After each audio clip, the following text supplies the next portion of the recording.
Hello foodies, ఎలా ఉన్నారు? ఈరోజు క్యారెట్తో హల్వా చేసుకుందాం. క్యారెట్తో ఫ్రై కాకుండా ఇలా హల్వా చేయండి, అందరూ ఇష్టంగా తింటారు. క్యారెట్ని గుండగా తురుముకొని ప్యాన్లో నెయ్యి వేసి జీడిపప్పు బాదం చిన్న ముక్కలుగా కట్ చేసి ఎర్రగా వేపుకొని ఒక ప్లేట్లోకి తీసి అదే ప్యాన్లో క్యారెట్ తురుము వేసి కలిపి మూత పెట్టి సిమ్లో ఒక 5 మినిట్స్ ఉంచి మూత తీసి ఒకసారి కలిపి కుక్కర్లో వేసుకోండి. మీరు కావాలంటే డైరెక్ట్గా కుక్కర్లో క్యారెట్ తురుము ఫ్రై చేసి పాలు వేసి ఉడికించుకోవచ్చు.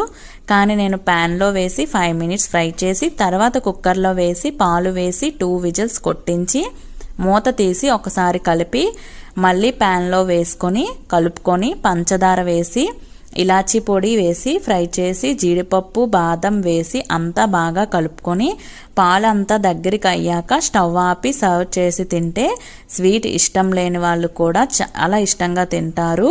అంత బాగుంటుంది. మీలో ఎంతమందికి క్యారెట్ హల్వా ఇష్టమో కామెంట్ చేయండి. ట్రై చేసి మీకు నచ్చినట్లయితే please subscribe, like it and comment foodies.